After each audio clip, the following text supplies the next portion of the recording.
नमस्कार मंडळी. मोदी साहेबांनी 10 मेला सगळ्या भारतीयवासियांना विनंती केली आणि त्या विनंतीने स्टॉक मार्केट सकट सगळे भारतीय एकदम गडबडून गेले. तर ती काय होती विनंती? तर पुढचं वर्षभर सोने खरेदी करू नका, वर्क फ्रॉम होम करा, अनावश्यक परदेशी ट्रॅव्हल सगळं टाळा आणि जे काही करता येईल ते करा आणि आपलं परकीय चलन वाचवा. आता हे तसं काही आता बंगाल इलेक्शन आणि अमुक तमुक सगळं झाल्यामुळं एक सगळे शांत वातावरण आपल्या देशामध्ये असताना असं एकदम बॉम्ब गोळा टाकणं ह्यांनी सगळे गडबडून जाणं अतिशय साहजिकच होतं की ह्या एकदम एवढी एखाद्या वॉरमध्ये वगैरे सरकारचा पंतप्रधान अशी काहीतरी विनंती आम जनतेला करत असतात. तर आता असं काही आपलं काही वॉर कोणाशी चालू नाही आहे, तर असं का केलं एकदम तरी सडनली? अपेक्षेप्रमाणे मोदींच्या भक्तांनी हे कसं बरोबर आहे म्हणून जोरदार सांगायला सुरू केलं आणि विरोधकांनी लगेच घोड्यावर बसून आणि बैलगाडीतनं मोर्चे काढून त्याचा निषेध केला. हे आपल्या प्रथेप्रमाणे झालं सगळं, ते ठीक आहे.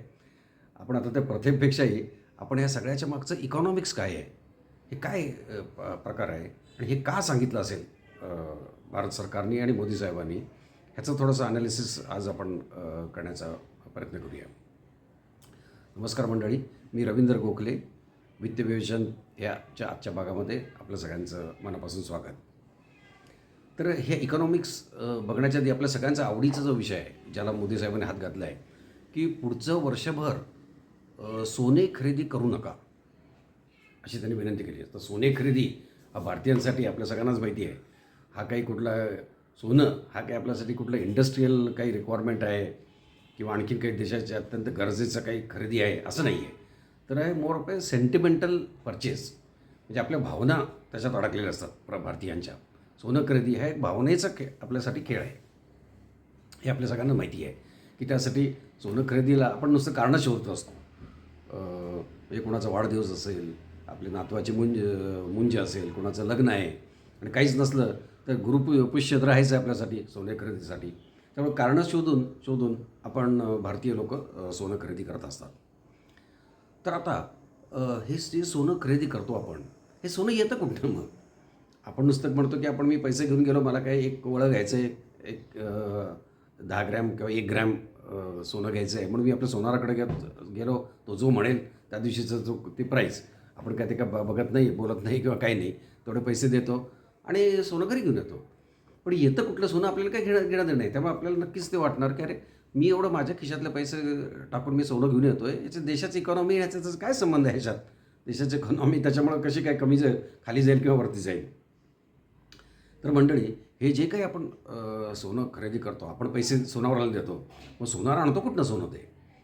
तर सोनं भारतामध्ये जवळजवळ 0 पिकलं जातं, आपल्याकडं मिळत नाही सोनं. तर सोनं 90-95% सोनं जे भारताची गरज आहे, भारताची रिक्वायरमेंट आहे बाहेरची, हे सगळं आपण इम्पोर्ट करतो. म्हणजे परदेशातनंच आपल्याकडं सोनं येतं. मग हे सोनं दरवर्षी येतं तरी किती घेतो आपण? तर मंडळी, आपल्याला ऐकून धक्का बसेल की आपण 700 ते 800 टन सोनं दरवर्षी भारत आपला विकत घेतो. एका हत्तीचं वजन आहे 3 टन. म्हणजे 700 टन म्हणजे किती हत्तीचं एवढं सोनं आपण आणतो वजनाचं सोनं आपण आपल्या देशात विकत आणतो, ते बघा, ते आपल्याला कळेल आता. तर हे सोनं आहे, ह्याच्यासाठी अर्थातच डॉलर लागतात. म्हणजे हे काय सोनं आपण जरी सोनाराला रुपये दिले तर तो काय रुपये घेऊन दुबईच्या मार्केटमध्ये किंवा आणखीन कुठं साऊथ आफ्रिकेमध्ये जाऊन सोनं आणू शकत नाही. तो जातो भारतीय सरकारकडं आणि भारताच्या सरकारकडनं तो डॉलर विकत घेतो आणि ते डॉलर देऊनच ते सोनं त्याला ते मिळत असतं. त्यामुळे एवढं जे सोनं आपण परचेस करतो आहे, तर त्या सोन्याची किंमत जवळजवळ 7.5 लाख कोटी रुपयाचं सोनं हे आपण दरवर्षी विकत घेत असतो. आपल्या देशाचा जो काही इम्पोर्ट आहे, आपण दरवर्षी साधारण $700 बिलियन आपण वेगवेगळ्या गोष्टी इम्पोर्ट करतो. त्यातलं नंबर 1 आपल्या सगळ्यांनाच माहिती आहे की नंबर 1 हे तेल आहे आणि नंबर 2 हे सोनं आहे बरं का. म्हणजे आपले जवळजवळ 10% आपल्या इम्पोर्टचे जे रिक्वायरमेंट आहे त्याचे पैसे जे आहे ते फक्त सोनं खरेदी करण्यासाठी आपल्या सरकारला लागतात. एवढं प्रचंड सोनं हे आपल्याकडं दरवर्षी खरेदी होतं. मग आता हे जर सोन्याची एवढी रिक्वायरमेंट आहे आणि सरकारला डॉलर द्यावे लागत आहे, तर मग सरकारकडे डॉलर आहेत तरी किती? तर आपल्या सुदैवाने आता ॲज ऑफ टुडे म्हणजे आपण मार्च 26 जर आकडे बघितले तर साधारण $720 बिलियन एवढे आपल्याकडं रिझर्व्ह डॉलर आपल्या सरकार गव्हर्नमेंटच्या खात्यामध्ये होते. $720 बिलियन म्हणजे हा आकडा जो आहे हा जवळजवळ आपल्या एक वर्षभराच्या सगळ्या इम्पोर्टसाठी पुरेसा आहे.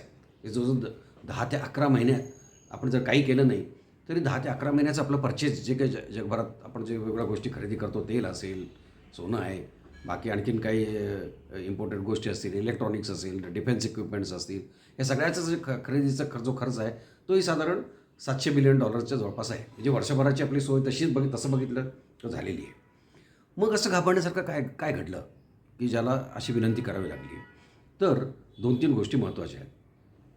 एक तर हे जे काही ग्लोबल आता वॉर चालले आहेत, अमेरिका, इस्रायल आणि इराण यांच्याबरोबरचे युद्ध आहे, रशियाचं युद्ध तर चालूच आहे.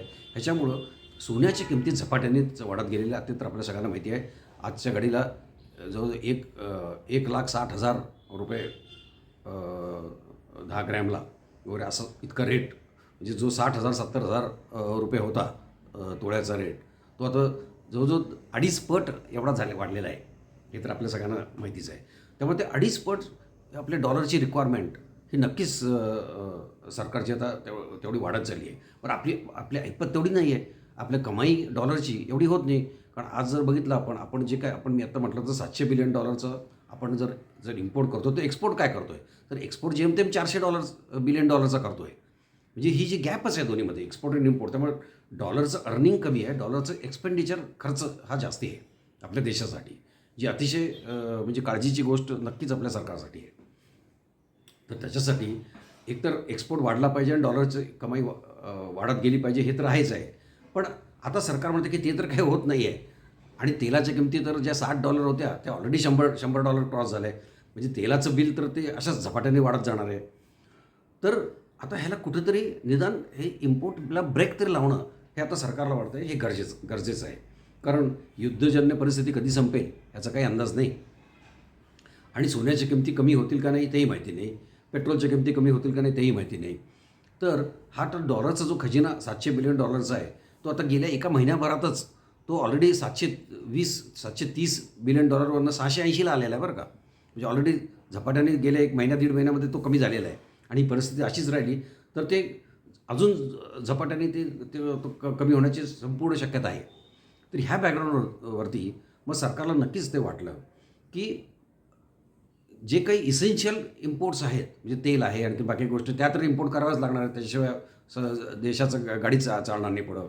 मग काय आपण थांबवू शकतो? तर निदान सोनं खरेदी जरी लोकांनी थांबवली, सोन्याची खरेदी जरी थांबवली पुढचं वर्षभर, तर नक्कीच आपल्या फॉरेन एक्सचेंजमध्ये त्याचा एक तो बेनिफिट नक्कीच होणार आहे. तर असं सोनं खरेदी करून तर एक आपल्याकडे आहे तरी किती सोनं भारतामध्ये?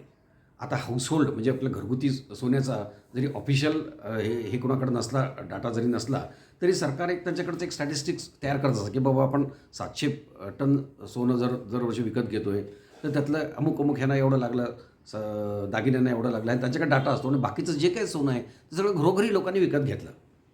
तर त्या हिशोबाने एक असा अंदाज आहे की साधारण 30,000 टन ते 32,000 टन एवढं सोनं भारतीयांच्या खिशात आहे बरं का. आता भारतीयांच्या घरोघरी, मग ते देवळामध्ये असेल, लोकांच्या घरामध्ये असेल, दागिन्याच्या स्वरूपात असेल, चिपच्या स्वरूपात असेल, एवढं सोनं पडलं आहे सगळ्यांच्या आपल्या देशामध्ये ॲज ऑफ टुडे. हे किती आहे माहिती आहे का? म्हणजे अमेरिकेकडं म्हणजे जगातला सगळ्यात जास्त सोन्याचा साठा अमेरिकन बँकाकडे आहे असं म्हणतो आपण. तर अमेरिकेच्या बँकेकडं साधारण 10,000 टन सोनं आहे. तर ते 10,000 टनचं सोन्याच्या अगेन्स्ट 30,000 टन सोनं हे भारतीयांच्या घरोघरी आहे. त्यामुळं सरकारला हे वाटणं नक्कीच साहजिकच आहे की हे असं इतकं सोनं ह्या इतक्या हाय कॉस्टला हे आणि आपलं इतकं महागडं परकीय चलन वापरून आपण आणणं हे काही देशाच्या इकॉनॉमीच्या दृष्टीनं काही हे काही फारसं काही चांगलं नाही आहे, कारण हे सगळं नॉन प्रोडक्टिव्ह आहे. म्हणजे आपल्या घरी जर सोनं पडलेलं आहे, एखाद्याच्या घरी 1 किलो सोनं पडलं आहे, तर त्याचा काय त्यालाही फायदा नाही, देशालाही फायदा नाही आणि कोणालाच काही फायदा नाही. Like it is like a dead investment. ठीक आहे, त्या किमती वाढत आहेत आणि ते ॲप्रिशिएट होतं वगैरे, हा एक भाग झाला. पण ॲज सच देशाच्या इकॉनॉमीसाठी त्याचा काही काडीचाही फायदा नाही. त्यामुळे सरकारचं ते एक म्हणणं असेल. माझ्या दृष्टीनं सरकारचा दुसरा एक ह्याच्याकडे बघण्याचा पैलू कदाचित असा असेल, की आता जे सोनं 1,60,000ला गेलेलं आहे, हे केवळ या युद्धजन्य परिस्थितीचा एक सगळ्यात मोठा ते कारण आहे, की ज्याच्यामुळे एवढ्या हाय किमतीला गेलेलं आहे. आणि आपली भारतीय अशीच जर खरेदी करत राहिली एवढ्या महागड्या किमतीला, आणि लेट अस से की 6 महिन्यानंतर युद्ध वगैरे सगळं संपलं आणि सगळीकडे शांतता झाली आणि सोन्याचे दर जर एकदम कोसळले, तर there is a quiet chance की आपल्या नॉर्मल गरीब मिडल क्लास सगळ्या लोकांनी जे सोनं इतक्या हाय किमतीला खरेदी केलेलं आहे, त्यांची किंमत झपाट्याने कमी होऊ शकते. आणि काही कारण नसताना तर भारतीयांना त्यांच्या खिशाला तो एक फटका बसू शकतो. हे एक त्याच्या मागचं कदाचित एक एक धोरण सरकारचं असू शकतं. हे असं काही माहिती नाही आपल्याला. पण खरेदी वर्षभर करू नका असं सांगण्यामागं कदाचित हा एक दुसरा एक मुद्दा त्यांचा नक्कीच सरकारचा असू शकतो. मग आता सोन्यापुरतं जर आपण विचार केला, मग मार्ग काय? मग ह्याला अनेक ॲक्च्युली तसं बघितलं तर मार्ग आहेत आणि लोक त्याच्यावरती विचारमंथन करतही असतील, की आता ह्याच्यातनं रस्ता कसा काढायचा. तर माझ्या मते अजून सरकारने याच्यावरती त्या इंडस्ट्रीतल्या एक्सपर्ट लोकांशी केलं पाहिजे, की गोल्ड मॉनिटायझेशन कसं करायचं. म्हणजे काय, घरोघरी पडलेलं सोनं हे बाजारात मार्केटमध्ये कसं आणायचं, त्याचे वेगळे वेगळे मार्ग शोधले पाहिजे. कारण गरज तरी आहे सोन्याचं. असं नाही करू शकत आपण, की गोल्ड एक वर्षभर तुम्ही घेऊ नका. मग त्या सोनारांनी काय करायचं. सोनाराच्या बरोबर त्यांच्यावर अवलंबून असलेले एक अंदाज आहे, की जवळजवळ 1 कोटी लोकं, आपली लोकसंख्या, हे सोन्याचे कारागीर, ते दुकानदार, दुकानात काम करणारे मॅनपॉवर लोकं, हे सगळे म्हणून 1 कोटी लोकं ह्या व्यवहारामध्ये गुंतलेले आहेत, या व्यवहारामध्ये एंगेज्ड आहेत. तर त्या 1 कोटी लोकांचे भवितव्य काय मग वर्षभर, त्यांनी काय करायचं. त्यामुळे पूर्णपणे तर सोनाराची दुकानं बंद करा आणि कोणी काही घेऊ नका, आणि असं अर्थात सरकारचं तसं काही म्हणणं नाही आहे, पण तसं काही होऊ नये. पण मग ते त्यांचंही रोजीरोटी कशी चालू राहील आणि नवीन फ्रेश इम्पोर्ट बंद कसा काय करता येईल, ह्याच्यासाठी सरकारने काही उपाययोजना अजून, म्हणजे हे सोनं मॉनिटाईज करण्यासाठी, म्हणजे घरातलं सोनं बाहेर काढण्यासाठी अजून काही इफेक्टिव्ह मेजर्स घेण्याची गरज आहे. एकतर आपण ड्युटी वाढवून ते इम्पोर्टवरती थोडंसं बॅन आणण्याचा प्रयत्न तर ह्या आठवड्यात केलेलाच आहे आपण. पण त्याच्याशिवाय माझ्या मते असं आहे, की ते सरकारने अशा काही अनेक स्कीम काढल्या पाहिजे, की जेणेकरून लोकांनी जर जुनं सोनं देऊन सोनाराकडे गेले, तर त्यांना जे काही कॅपिटल गेन किंवा असे काही जर टॅक्स लावत असले, तर ते सगळे टॅक्स त्यांनी काढून टाकले पाहिजेत. जर कोणी ते सोनं घेऊन बनवत असलं, तर कारागिरांनी किंवा त्या सोन्याच्या दुकानदारांनी त्यांच्या मेकिंग चार्जवरती काहीतरी डिस्काउंट दिला पाहिजे. असे वेगवेगळे करून एन्करेज केलं पाहिजे लोकांना, की माझ्या घरातलं जुनं सोनं मी मार्केटमध्ये जाऊन ते रोलिंगमध्ये आणून त्यातनं काहीतरी देशाची इकॉनॉमी चालेल, त्या लोकांची कामंही चालतील आणि बाहेरचं फ्रेश परचेस कसं कमी करता येईल, असे आणि ह्यासारखे असे अनेक मार्ग काढणं ह्या घटकेला अत्यंत गरजेचं आहे. अजून काही उपाय म्हणजे, आता तुम्हाला वळी आणि बिस्किट ह्यांच्यावरचं पर्चेसिंगवरती आपण बॅन करू शकता. म्हणजे म्हणजे एखादं जर टॅक्स काही एक समजा GST एक्स आहे दागिन्यांच्यावरती, तर जर एखाद्याला वळी किंवा बिस्किट जर पाहिजे, तर त्याला तो टॅक्स वाढला म्हणजे ॲटोमॅटिकली ते डिस्करेज होईल. एक्झाम्पल, कारण अशा टाईपचं जे बाईंग आहे ते बंद सरकारला करता आलं पाहिजे. पण दागिने आणखी तो जो बिझनेस सोनारांचा आहे तो चालू राहायला पाहिजे. अर्थात हे आमच्यासारख्या लोकांनी सांगितलेले उपाययोजना आहेत. सरकारने ते स्टेक होल्डर्स, म्हणजे ह्या क्षेत्रामध्ये जे त्यांचे असोसिएशन्स आहेत त्यांच्याशी डिस्कस करून ह्याच्यावरचे अजून काही इफेक्टिव्ह मार्ग हे नक्की शोधून काढले पाहिजेत. कारण काय आहे, आपण नुसतं लोकांना अपील करणं हा एक एक भाग झाला तुमचा, पण that must be supported by good policy measures. म्हणजे काहीतरी पॉलिसीच्या काहीतरी ॲक्शन पण सरकारकडनं त्याच्याबरोबर व्हायला पाहिजेत. तर इफेक्टिव्हली हे सोन्याचं जे काही इम्पोर्ट आहे, सोन्याचं जे बाईंग आहे किंवा सोन्याचं जे कन्झम्पशन आहे भारतामधलं, ते कंट्रोलमध्ये येईल आणि भारताचं फॉरेन एक्सचेंज हे तेवढ्या प्रमाणामध्ये व्यवस्थित सेव्ह होईल असं मला वाटतं. हे करणं गरजेचं आहे काय, तर नक्कीच गरजेचं आहे. पण ह्या उपायाबरोबर असे आणखीन जास्त इफेक्टिव्ह उपाय पण सरकारला शोधता आले पाहिजेत असं मला वाटतं.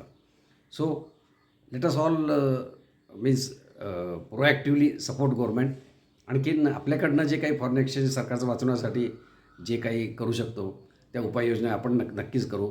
आणि अशा काही उपाययोजना अजून काही ऐकायच्या आहेत, आपल्याला पेट्रोलवरचं काय करायचं आहे हे सगळं ऐकायचं आहे, ह्याच्यासाठी माझ्या पुढच्या एपिसोडची वाट बघा. तोपर्यंत हा एपिसोड पूर्णपणे शेवटपर्यंत ऐकल्याबद्दल धन्यवाद.